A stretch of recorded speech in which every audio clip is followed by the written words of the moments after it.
स्वागत है आप सभी का आपके इस ऑनलाइन प्लेटफॉर्म दुनिया पर। आ जाइए फटाफट। मेरी आवाज़ ठीक से सुनाई दे रही है? बोर्ड आपको दिखाई दे रहा है? करें आज के सेशन की शुरुआत। बिल्कुल। अ, शर्मिला क्लास नहीं चल गई है, अभी थोड़ा टेक्निकल एरर था, इस वजह से नहीं चल पाई। ममता स्वागत है आपका। कविता, अ, चिन्नू, शशांक, कुलदीप, छोटू राम, साक्षी शर्मा, हेमराज, जोगी, आयशा सैनी और खुशबू। आज से क्लास बिल्कुल बिल्कुल। राकेश, पलक, विजेंदर, मनीषा, पंकज वर्मा। ठीक है, सभी का स्वागत, आभार, अभिनंदन। आपके इस पहली क्लास में आपका स्वागत है। बिल्कुल रेनू, आपको सुभाषिस, कविता गुड आफ्टरनून और दयाराम राम राम। हम लोग बात करेंगे आज, और हमारा राजनीति विज्ञान विषय के संदर्भ में ये पूरा सेशन रहेगा आज का। राजनीति विज्ञान के आज की इस क्लास में हम लोग बात करेंगे। बिल्कुल, इस टाइम तो किसी अन्य सब्जेक्ट के मैथ की क्लास आती है, कोई बात नहीं। अभी वो मैथ की क्लास की जगह आप लोगों की पॉलिटी की क्लास रहेगी। हाँ, पॉलिटी की क्लास इसी समय रहेगी, और आज से आपकी शुरुआत हो चुकी है पॉलिटिकल साइंस की क्लास। बात करेंगे हम लोग राजनीति विज्ञान में। देखिए, किसी विषय को पढ़ने से पहले उस विषय से रूबरू होना बड़ा आवश्यक है। मैं आपको बेसिक कंसेप्ट से लेकर के आज चलेंगे हम लोग। सामान्य जानकारियां आज आपको बताऊंगा, सामान्य राजनीति विज्ञान विषय से रूबरू होंगे। बाकी हम लोग चर्चा करेंगे विषय के बारे में, बड़ी गहनता से करेंगे, ढंग से पढ़ेंगे। हाँ बिल्कुल, पहली क्लास है मेरी आज। और राजनीति विज्ञान में भी आपको पीडीएफ मिलेंगे, बिल्कुल पीडीएफ मिलेंगे आपको। ठीक है, हम लोग बात करें कि किसी भी विषय को पढ़ने से पहले उस विषय की सामान्य जानकारियों की बात करें तो राजनीति विज्ञान है क्या एक्चुअल में हम लोग बात करें, हमारा विषय है राजनीति विज्ञान। तो राजनीति विज्ञान से आप क्या समझते हैं?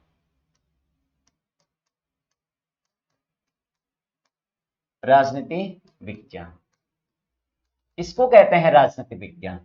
कौन सी बातें पढ़नी है हम लोगों ने राजनीति विज्ञान में? क्या बातें पढ़नी है हम लोगों ने राजनीति विज्ञान में? इसके बारे में बात करनी।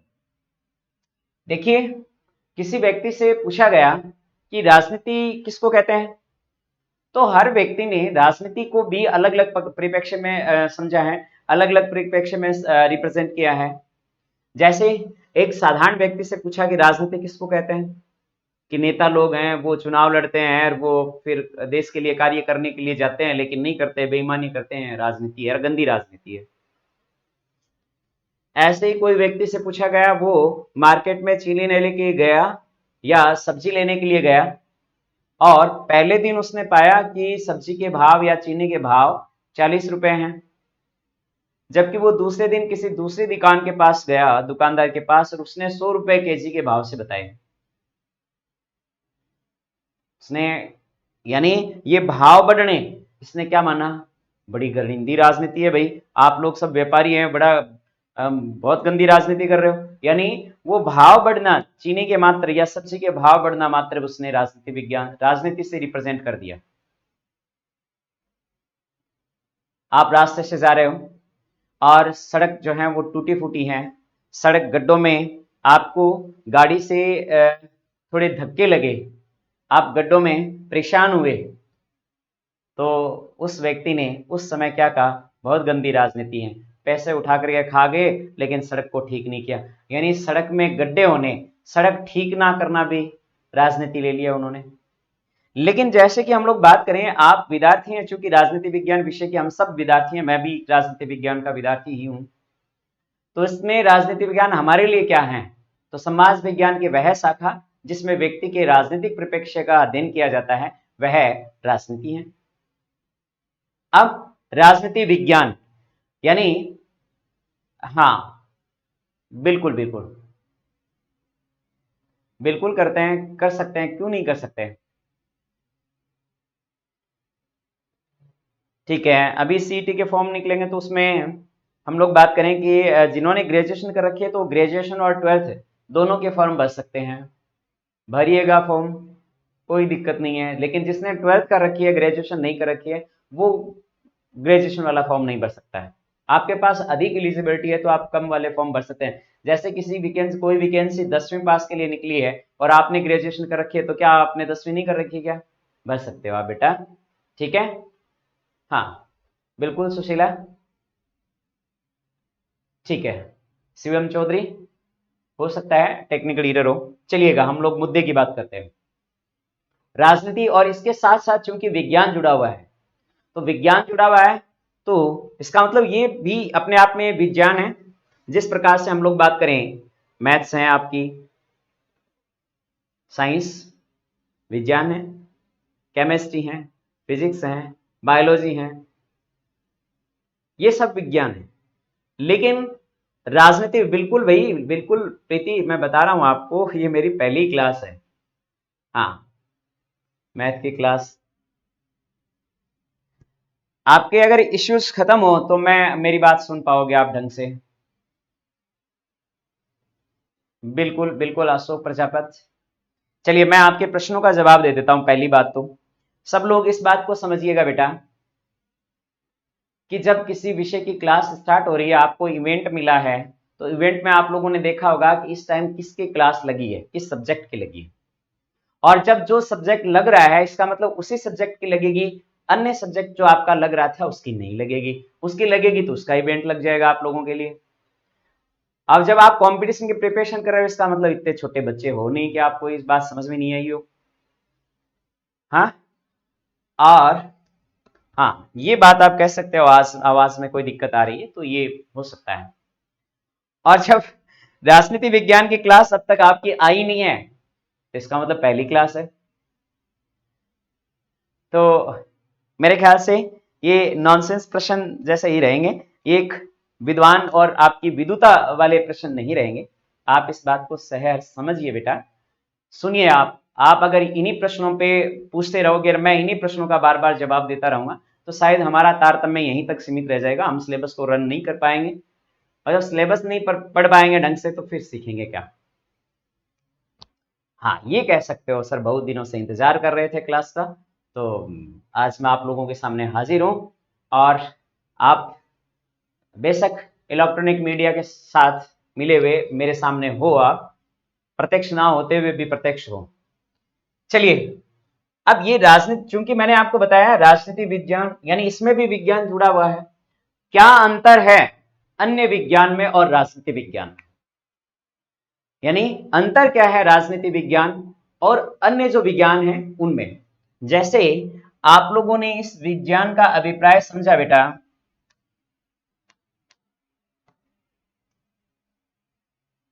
जिसमें हम लोग गणित की बात करें, तो गणित में हम लोग बात करें कि 2+2, इसको कोई भी जोड़ें, कहीं पर भी बैठ के जोड़ें, इसका रिजल्ट एक ही रहेगा। क्या आएगा रिजल्ट? 4 आएगा। फैक्ट है, फिक्स है। किसी भी स्थिति में जोड़े, छत पे बैठ के जोड़े, बीमारी के समय जोड़े, किसी कोई भी व्यक्ति, लिंग पुरुष हो स्त्री हो, कोई भी जोड़े, ये रिजल्ट आएगा। बिल्कुल नेहा सुथार, ठीक है। अब अगर बात करें, यानी 2 × 2, यानी 2 × 2 इज इक्वल टू भी क्या आएगा? 4 आएगा। ये भी कोई भी जोड़े, रिजल्ट एक समान आएगा। यानी जिसके रिजल्ट समान हो, वो जो विज्ञान आप पढ़ते हो, चाहे आप लोग बात करिए कि H2+O2, H2+O2, इनको मिलाओगे तो क्या बनेगा भाई? यानी 2H2+O2 तो क्या बनेगा? 2H2O, या कह सकते हैं, क्या कह सकते हैं हम लोग? 2H2, ठीक है। ये देखिएगा इस प्रकार से, यानी रिजल्ट कोई भी हो, कोई भी करे ऐसा समान रहेगा। ठीक है। अब आप कहीं पर भी हम लोग बात करें, किसी व्यक्ति की आंख, बायोलॉजी की बात करें, किसी व्यक्ति की आंख की संरचना की बात करें, यानी किसी भी व्यक्ति की आंख की संरचना की बात कर लीजिए आप लोग, चाहे वो इंग्लैंड का हो, जापान को हो, रसिया का हो, कहीं का भी हो, उसकी आंख की संरचना एक समान होगी। उसके बात करें कि निकट दृष्टि दोष रोग, जरा दृष्टि दोष रोग और दूरदृष्टि दोष रोग, जिन दोष रोगों के लिए जो लेंस लगना है उत्तल या अवतल वही लगेगा। ये तो है नहीं कि अमेरिका के व्यक्ति के लिए तो दूरदृष्टि दोष के लिए अवतल लगता है, जबकि भारत के व्यक्ति के लिए जो है वो उत्तल लगता है, ऐसा नहीं है, समान रहेगा। और जैसे हार्ट की बात करें तो हार्ट चलता है, जैसे सीरा और धमनियां रक्त परिसंचरण का कार्य कर रही हैं बायोलॉजी में, तो ये भी नहीं है कि पुरुष के तो जो धमनियां कार्य कर रही है वो तो सीराएं कर रही है, और सीरा कार्य कर रही है वो धमनी कर रही है, ऐसा नहीं है। इसका मतलब वो तो फैक्ट साइंस है जिसमें नतीजा एक समान लगता है, निकलता है। लेकिन हमारे यहाँ राजनीति विज्ञान में नतीजे जो हैं वो समय और परिस्थिति के अनुसार व्यक्ति का जैसे जैसे विचार बदलता है वैसे वैसे इसका रिजल्ट बदलता है। कैसे? उदाहरण दूंगा मैं आप लोगों को। आप लोग इस बात को समझिएगा कि ये चाय का कप है, और चाय के कप में आप लोगों ने देखा इस चाय के कप में एक मक्खी गिर जाती है, और ये कप, और लेकिन इस बार इस कप में क्या है? घी है। ये तो चाय है लेकिन इस कप में क्या है? घी है। अब क्या है, इसमें भी मक्खी गिर गई। जब चाय में गिरती है मक्खी तो आप चाय को फेंकते हो, और जब वही मक्खी घी में गिरती है तो आप मक्खी को फेंकते हो। इसका मतलब व्यक्ति की ये समय और परिस्थितियां बदली है। क्या बदला है बेटा? परिस्थिति बदली है, और इन परिस्थितियों के अनुसार व्यक्ति का क्या बदल गया? विचार बदल गया, और इन्हीं विचारों का हमें अध्ययन करना होता है किसमें? राजनीति विज्ञान। ठीक है, यानी इन समय परिस्थिति के अनुसार बदले विचारों का अध्ययन करना राजनीति विज्ञान कहलाता है। राजनीति विज्ञान में इन विचारों का अध्ययन करना होता है। एक और उदाहरण देना चाहूंगा आप लोगों को, चूंकि ये पहली क्लास है, विषय के साथ जोड़ने का प्रयास कर रहा हूं मैं, तो थोड़ा सा रोचक तथ्य बताता हूं एक आप लोगों को। एक बार क्या हुआ बेटा, एक अखबार में इश्तिहार निकाला गया, यानी इश्तिहार का मतलब अखबार में एक खबर छपाई गई, और उसमें ये खबर थी कि चोरी करने वाले को क्या हो? फांसी हो। जो भी कोई व्यक्ति अगर चोरी करता पकड़ा जाता है, चोरी करने वाले को क्या हो? फांसी हो। अब एक आम नागरिक से पूछा गया चोरी करने वाले को फांसी हो या ना हो। उसने कहा बिल्कुल, अगर कठोर दंड होंगे तो शायद व्यक्ति समझेगा, कठोर दंड होंगे तो शायद स्थितियां बदलेगी, कठोर कानून होगा तो व्यक्ति उन कानूनों से अपने आप को बचा करके चलेगा, उनका पालन होगा। एक गरीब से पूछा गया, उसने कहा बिल्कुल ठीक है, चोरी करने वाले को फांसी नहीं होगी, तो अब मेरा क्या बचत होगी? कि मेरी बचत ये होगी कि मेरे को जो गेट पर, यानी जो मेरे पास थोड़ा बहुत है लुका सुखा, उसके लिए मेरे को ताला खरीदना होता है, मैं नहीं खरीदूंगा कि फांसी होगी, कोई चोरी नहीं करेगा, कठोर दंड है तो सब स्थितियां सामान्य हो जाएगी, बहुत बढ़िया हो जाएगी। आपका क्या विचार है? आप अपना अब ये कमेंट कीजिए कि चोरी करने वाले को फांसी की सजा होनी चाहिए कि नहीं होनी चाहिए, ये आप बताइए।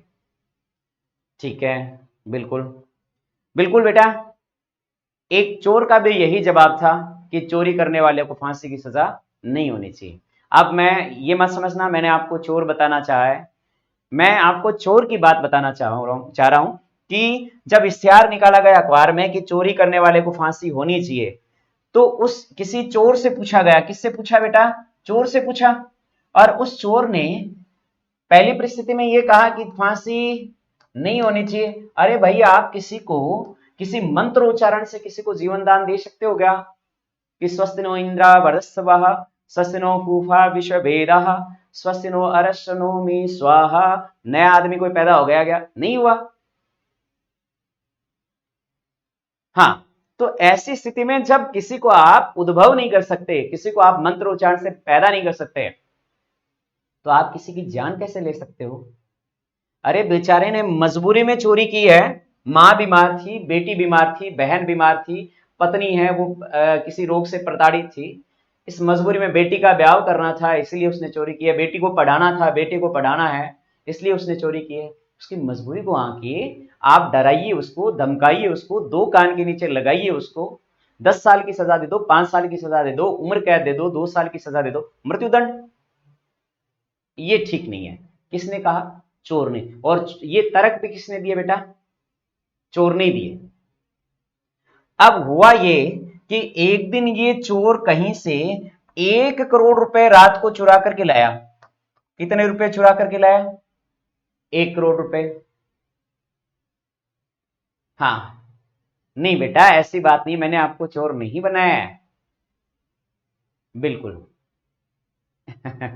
थोड़ा सा आप समझिए, हम थोड़ा सा इस प्रकार से अपनी बातें करेंगे तो शायद आप मेरे से जुड़ेंगे, और आप जब तक मेरे से जुड़ेंगे नहीं, मैं आपसे जुड़ूंगा नहीं। इस इलेक्ट्रॉनिक मीडिया के माध्यम से भी हम लोग इसको जीवंत क्लास के रूप में तभी बना पाएंगे जब हम लोग सहर्ष अपने विचारों का आदान प्रदान करेंगे। रेणु बिल्कुल अपना परिचय भी देंगे, पर सुन लीजिए। अब ये चोर कहीं से 1 करोड़ रुपए चुरा करके लाया और रख दिए इसने तिजोरी में। सुबह उठ करके देखा तो रात को कोई एक दूसरा चोर पड़ा, इसके रुपए चुरा करके ले गया। अब सुबह उठ करके उसने गिनने चाहा और उसने देखना चाहा कि कितने रुपए हैं, मैं देख लेता हूं, 1 करोड़ ही है क्या। तिजोरी साफ। अब इस चोर से पूछा गया कि चोरी करने वाले को फांसी की सजा होनी चाहिए या नहीं होनी चाहिए? क्या जवाब देगा?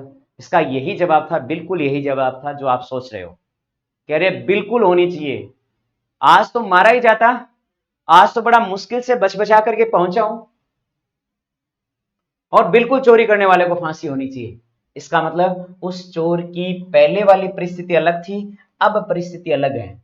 यानी जिसके यहां चोरी होती है वही इस बात को जान सकता है कि चोरी करने वाले की क्या सजा होनी चाहिए, वो ज्यादा अच्छा जानता है। और जिसके यहां नहीं की वो तर्क वितर्क दे सकता है।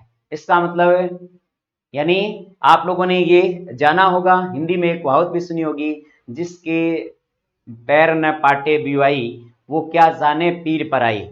ठीक है, यानी जो जिस परिस्थिति से होगा वही इन परिस्थितियों को समझ पाएगा। और एक ही व्यक्ति का दो विपरीत स्थितियों, दो स्थितियों में अलग अलग जवाब है। इसका मतलब इसका पहले वाला समय अलग था और दूसरे वाला समय अलग था।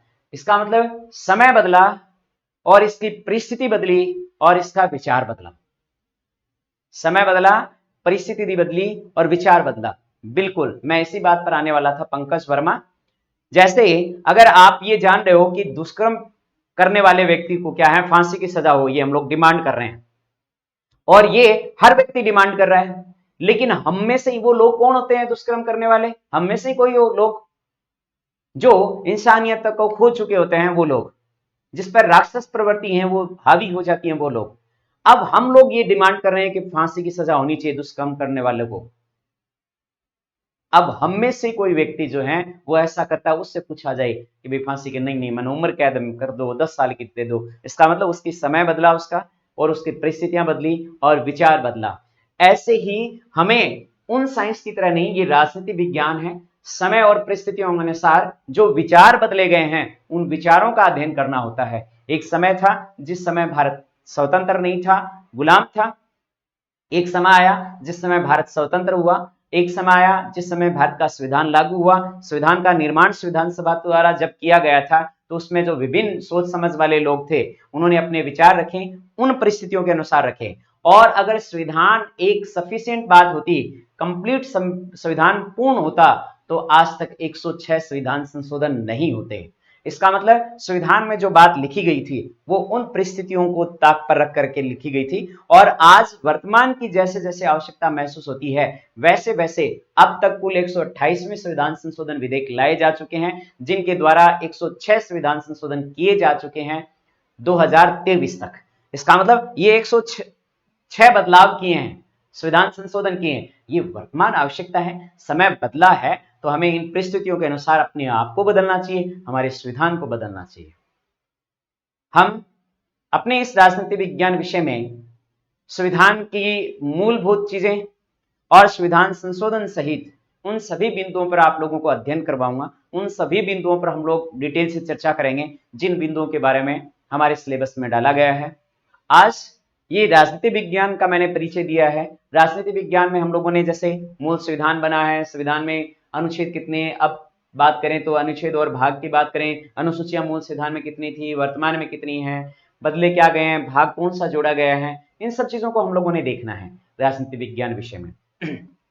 हमारा अब विषय के बाद मैं अपना खुद का परिचय दे देता हूं। मेरा नाम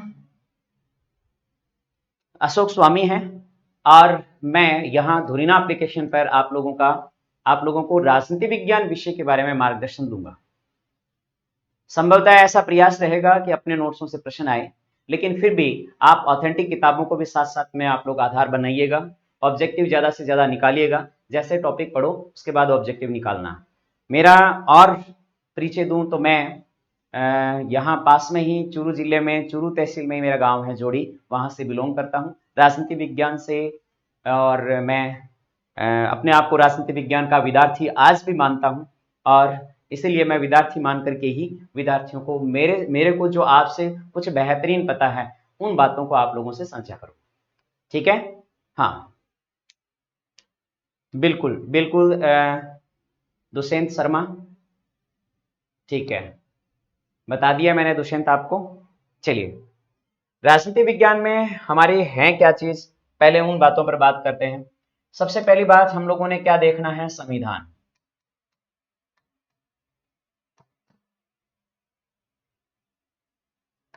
आप किसी भी चीज की तैयारी करो और किसी भी कंपटीशन की प्रिपरेशन करो आप लोग, आपको एक जो चीज ध्यान रखनी है, एक जो चीज आपको ध्यान रखनी है वो क्या है कि आपका जो सिलेबस है उस सिलेबस को ढंग से रीड करना है।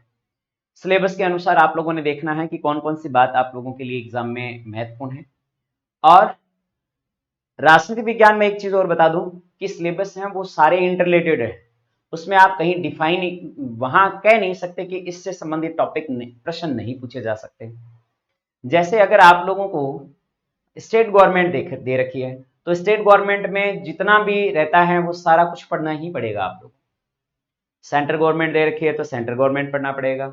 दार्शनिक तत्वों के बारे में दे रखा है तो दार्शनिक तत्व पढ़ने पड़ेंगे। संविधान की विशेषता में दार्शनिक तत्व ये सारे आ ही जाएंगे। तो ऐसी स्थिति में आप लोगों के जो जो पार्ट्स, अगर मैं बता रहा हूं आपको कि सिलेबस के अकॉर्डिंग आपको जो दे रखा है वो सारी चीजें आप लोगों ने पढ़नी है और उनको इतना डिटेल से पढ़ना है कि अगर कुछ एक टॉपिक अगर इधर उधर से बचे हुए भी हैं उनको भी मैं आप लोगों के सामने रिप्रेजेंट करूंगा, क्योंकि प्रश्न है वो इनडायरेक्टली वहां से पूछ लिए भी जाते हैं। ठीक है, चलिएगा बात करें कि पहला ही प्रश्न जो है वो देखते हैं हम लोग इसको संविधान को जानने की। संविधान में सबसे पहले पूछे जा सकता है आप लोगों को संविधान के भाग कितने हैं, आपको ये पता होना चाहिए। जैसा कि सबको पता है मेरे ख्याल से संविधान के कुल कितने भाग हैं बेटा, संविधान में भाग कितने हैं, संविधान में आप लोगों को ये पता है संविधान में 22 भाग हैं। ये कई किताबों वालों ने, कई गाइडों वालों ने, किताबों ने नहीं कई गाइडों ने इस चीज को छाप रखा है कि 25 भाग हैं। जो 25 भाग बताने वाले हैं उनसे ये सवाल करना कि 23वां भाग कौन सा है और 22वां भाग कौन सा है। इसका मतलब संविधान के जो भाग हैं ये और 25वां भाग कौन सा है, इसका मतलब संविधान के भाग वर्तमान में भी आप लोगों ने कितने मानने हैं, 22। इनके सब क्लोजों को अलग से भाग की काउंटिंग में नहीं लाना आप लोगों ने। संविधान में तो 22 ही हैं, काउंटिंग करोगे तब आप देख सकते हो कि जैसे 14 का क है, 9 का क है, 9 का ख है, 14 का क है, तो ऐसे करके आप इनकी संख्या 25 तक बता सकते हो गणना की दृष्टि से। लेकिन संविधान में भाग कितने, 22। यही ऑथेंटिक है, यही सच है। बिल्कुल बिल्कुल संतरा, बिल्कुल बेनीवाल, ठीक है। दूसरी बात करेंगे बेटा, दूसरा प्रश्न देखिएगा, ये पूछा जा सकता है कि संविधान में अनुच्छेद कितने हैं। क्या चीज, संविधान में अनुच्छेद। तो अनुच्छेद की बात करें तो आप लोगों को यह भी पता है अनुच्छेद कितने अनुच्छेद हैं संविधान में, 395।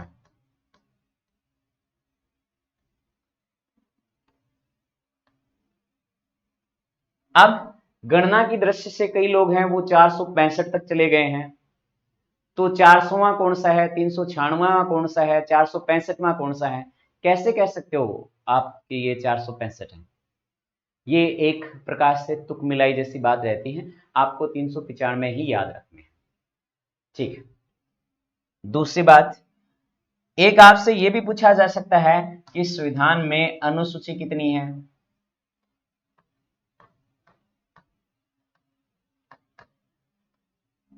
क्या संविधान में कुल कितनी अनुसूची हैं?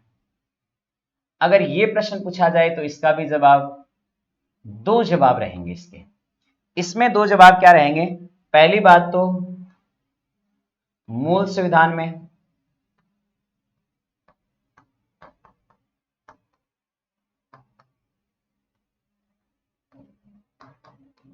मूल संविधान में जो अनुसूची हैं वो कितनी थी बेटा?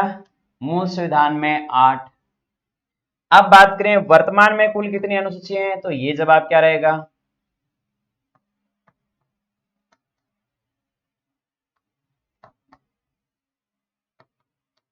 वर्तमान में कितनी है?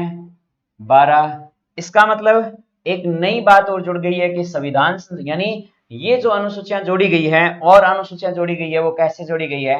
वो संविधान संशोधन द्वारा जोड़ी गई है। तो संविधान संशोधन द्वारा कुल कितनी अनुसूचियां जोड़ी गई हैं? सीधा सा आपके सामने उत्तर पड़ा है, 8 से ये कितनी हो गई? 12। तो कितनी कुल ये जो 4 अनुसूचियां हैं, यानी 4 अनुसूचियां,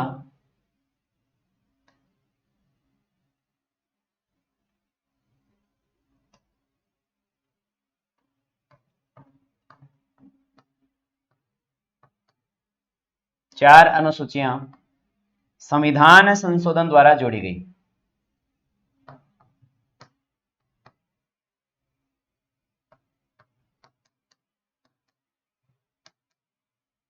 संविधान संशोधन द्वारा जोड़ी गई।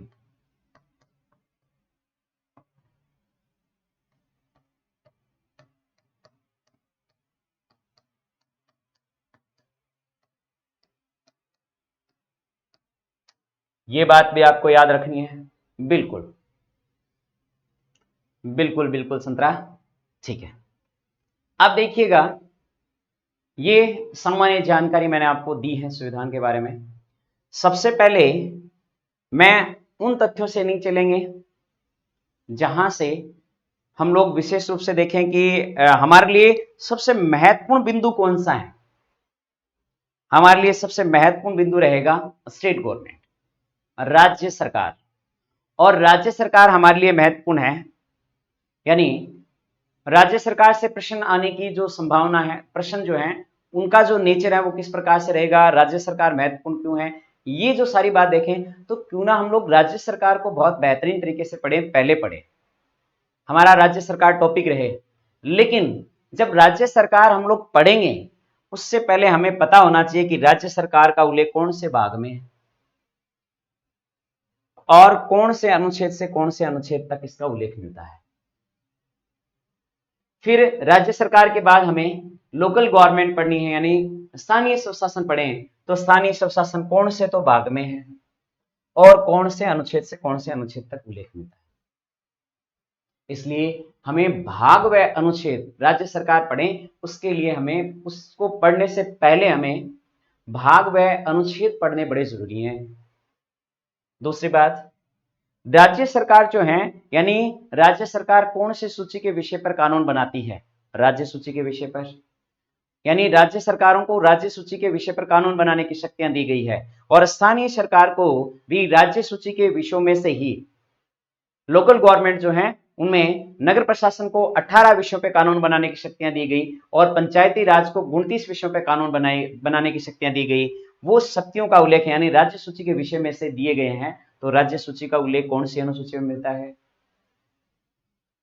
फिर बात करेंगे कि इस सूची विभाजन में जैसे राज्य सरकार पढ़े तो राज्यों में एसटी एसटी, यानी हम लोग बात करें जनजाति जो हैं, इन जनजातियों के संदर्भ में उल्लेख की बात करें तो जनजाति का उल्लेख कौन सी अनुसूची में? तो अनुसूचियां भी पढ़नी हमें जरूरी है। प्रश्न ये पूछ लिया गया, हमारी जो राजस्थान की जो भाषा है मातृभाषा, उसको क्या संवैधानिक दर्जा दिया गया कि नहीं दिया गया? क्या भाषा का उल्लेख कौन सी अनुसूची में मिलता है? क्या उस हमारी भाषा यानी 8वीं अनुसूची में मिलता है, तो क्या 8वीं अनुसूची में राजस्थानी भाषा को उल्लेख मिलता है कि नहीं मिलता? कौन सी भाषा का उल्लेख मिलता है, कौन सी का नहीं मिलता? ये बातें यानी अनुसूची 8 भी हमारे लिए इंपॉर्टेंट हो गई। फिर बात करें, हमारे राजस्थान का अगर नाम बदलना हो, रायथान करना हो, राजपुताना करना हो, या आप भी कोई सुझा सकते हो नाम वो करना हो, तो ये नाम बदलना है तो कौन सी अनुसूची के तहत बदला जाएगा? तो अनुसूची हमें पढ़नी इंपॉर्टेंट है। फिर राजस्थान में हम लोग बात करें विधानसभा की सीटों के साथ साथ हमें लोकसभा और राज्यसभा की सीटों भी देखनी है। तो राज्यसभा की सीटें हैं वो आवंटित की जाती है, वो कौन सी अनुसूची? अनुसूची 4। इसका मतलब राज्यसभा की सीटों के बारे में भी आवंटन का भी पढ़ना है, अनुसूची पढ़नी पड़ेगी 4।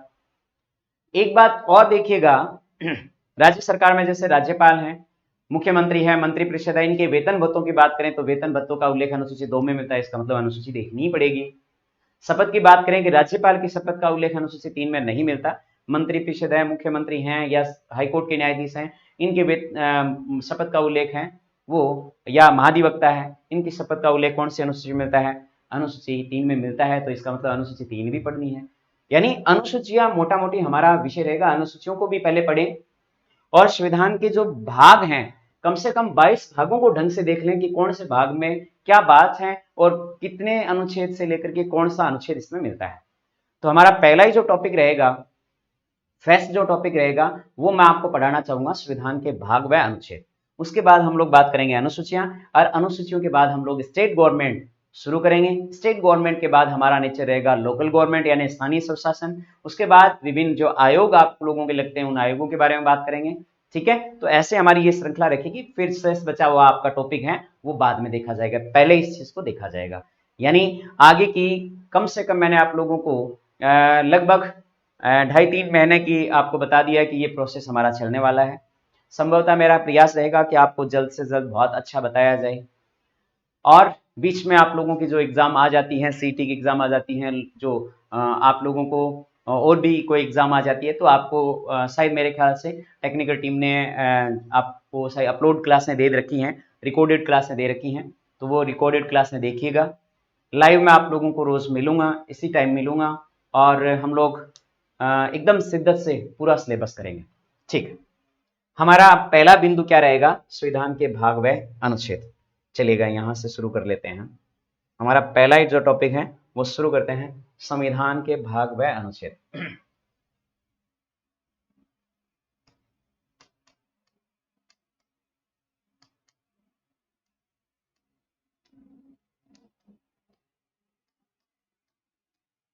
भाग एवं अनुच्छेद।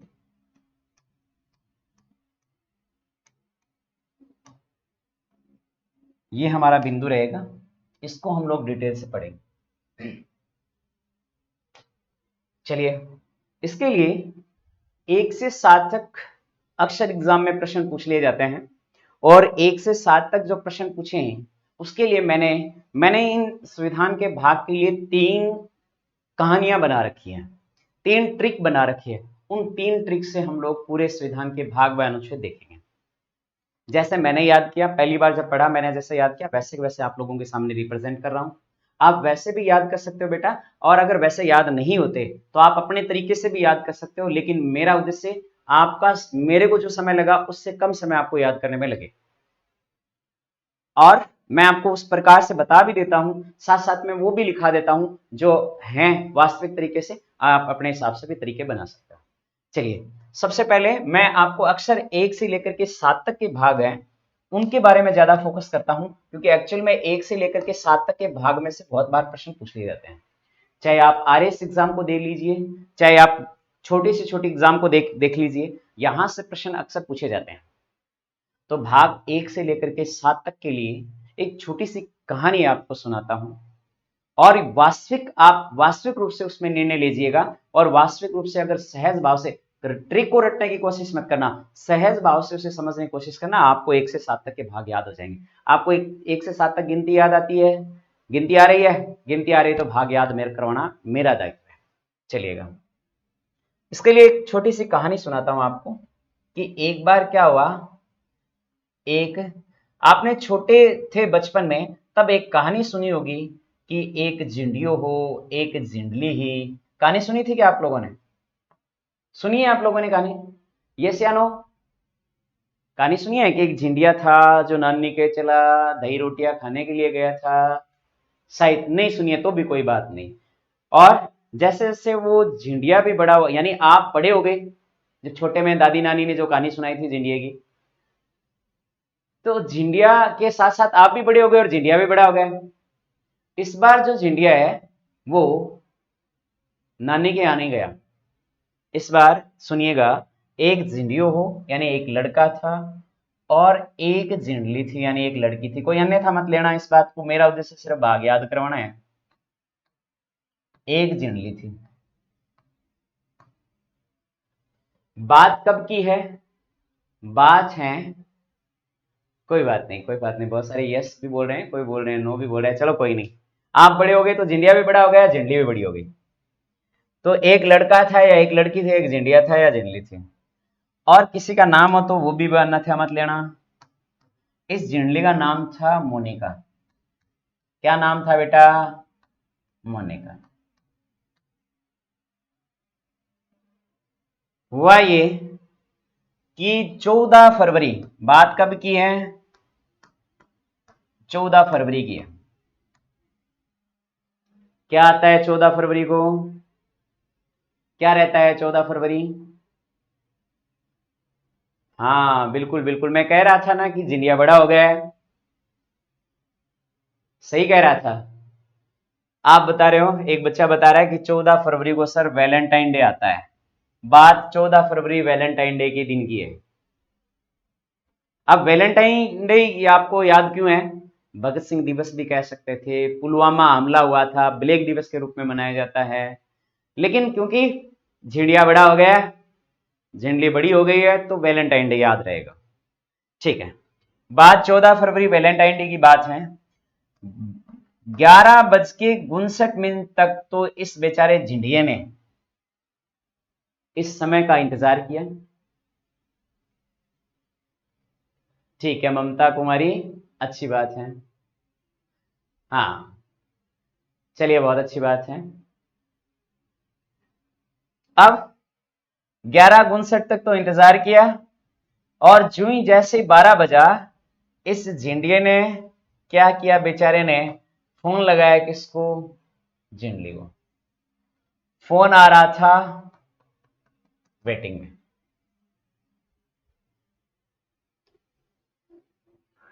अब देखिएगा, यानी वेटिंग में फोन आ रहा है, ऐसी स्थिति में भाई क्या चस्की, शायद थे वो तो थारे भी चस रहे।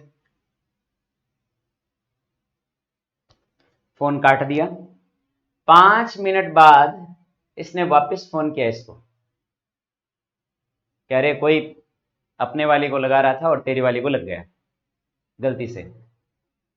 अच्छा, आज के दिन और इस टाइम और वेट, यानी रोंग नंबर वालों के साथ तू 5-5 मिनट बात कर लेती है ना? बात जमी नहीं, झूठ बोल रही है। इसने एक ही बात कही। क्या बात कही इसने? इसने एक बात कही, सुन लीजिएगा। शायद आप होते तो आप भी यही बात कहते। इसका नाम क्या था? मोनिका। और इसने बात क्या कही है कि संग ना मोनिका,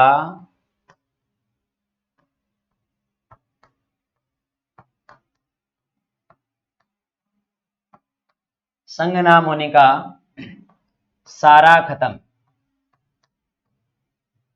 यानी अब हम लोग साथ नहीं रह सकते, अब हमारे बीच में जो कुछ है वो सारा खत्म हो चुका। ये कहानी बनाने का उद्देश्य ये कि आपको 1 से लेकर के 7 तक के भाग याद हो। भाग 1, भाग 2, भाग 3, भाग 4, और देखिए यहां का आ रहा है तो भाग भी 4 कै लिखेंगे हम लोग, और यहां भाग 5, भाग 6, और ये भाग कौन सा बेटा? 7। ये लो भाई, 1 से लेकर के 7 तक के भाग। देखिएगा इसमें है क्या। यहां बात करेंगे सबसे पहले संघ। तो संघ व राज्य क्षेत्र के संदर्भ में उल्लेख मिलेगा कौन से में? भाग 1 में। ना से नागरिकता के संदर्भ में उल्लेख मिलेगा भाग 2 में। मो से मौलिक अधिकार भाग 3। नी से नीति निर्देशक तत्व है भाग 4। का भाग भी 4 क और अनुच्छेद भी 51 क, यानी का में क जोड़ते रहना आप लोग। भाग 4 क, अनुच्छेद 51 क और का से कर्तव्य, यानी भाग 4 क में मौलिक कर्तव्य। भाग बात करेंगे 5 में आ रहा है स, और स से बनेगा संघ सरकार। यहां संघ राज्य क्षेत्र है बेटा, और यहां है संघ सरकार, और संघ सरकार के संदर्भ में उल्लेख मिलेगा भाग 5 में। रा से बनेगा राज्य सरकार, और राज्य सरकार के संदर्भ में उल्लेख मिलेगा भाग 6 में। और फिर भाग 7 को 7वें संविधान संशोधन 1956 द्वारा भाग 7 को क्या कर दिया गया है, खत्म कर दिया गया है। कौन से संविधान संशोधन से बेटा? 7वां क्या था? संविधान संशोधन, 7वां संविधान संशोधन। इस संशोधन से क्या कर दिया गया? 1956 में हुआ था। इस 1956 में इस संविधान संशोधन से क्या कर दिया? इसे खत्म कर दिया गया, जिसमें राज्यों की श्रेणियां थी, ए श्रेणी, बी श्रेणी, सी श्रेणी और डी श्रेणी। और आप लोगों ने इस बात को देखा भी होगा, राजस्थान का एक एकीकरण हुआ था 1956 को, और उस समय बी श्रेणी, सी श्रेणी, ये श्रेणियां समाप्त कर दी गई थी 1956 को। 7वें संविधान संशोधन से भाग 7 समाप्त। धारा 238 थी, यानी अनुच्छेद 238 अकेला मिलता है इसमें। ये 1 से लेकर के 7 तक के भाग हैं। बाकी हम लोग आज जो पढ़ा है, बेसिकली हम लोगों ने, मैंने आपको विशेष रूबरू किया है बेटा, क्या पढ़ना है, कैसे पढ़ना है, ये बात की हम लोगों ने। देखिए नोट्स पूरे सफिशिएंट नहीं होते हैं बेटा, पूरी किताब नहीं लिखाई जाती, लेकिन मेरा प्रयास रहेगा आप लोगों को आपके एग्जाम की दृष्टि से बहुत बेहतरीन करवाऊं, और आप लोग साथ साथ में बने रहिएगा। और साथ में आपको ऑथेंटिक किताब में जो भी, जहां कहीं से भी, जैसे मिलती है, ऑब्जेक्टिव भी आप निकालते रहिएगा, पढ़ते रहिएगा, मस्त रहिएगा। और आज हम लोग देते हैं क्लास को विराम। बाकी प्रॉपर तरीके से हम लोग कल से क्लास को विधिवत तरीके से इन्हीं भाग व अनुच्छेदों से शुरू करेंगे। आज इतना ही। किसी बच्चे का कोई संशय है, अब आप लोगों ने कोई भी प्रश्न पूछना है मुझसे, तो वो अगले 1-2 मिनट तक आपके प्रश्न का इंतजार करता हूं, अन्यथा फिर क्लास को देते हैं विराम।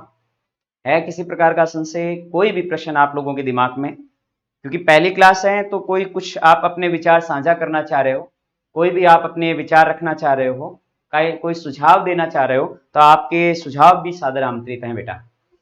ठीक है, नेहा सुतार कह रहे हैं थैंक यू सर जी, आपको भी बहुत बहुत धन्यवाद सर, बहुत अच्छे पढ़ाते हो। ये तो मैंने पढ़ाया ही नहीं, अभी पढ़ाऊंगा तब पता चलेगा।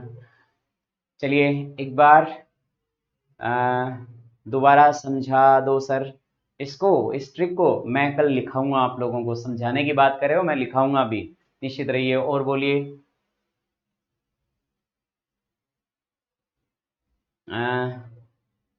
ठीक है, पीडीएफ कब मिलेंगे? पीडीएफ बेटा शुक्रिया भाई।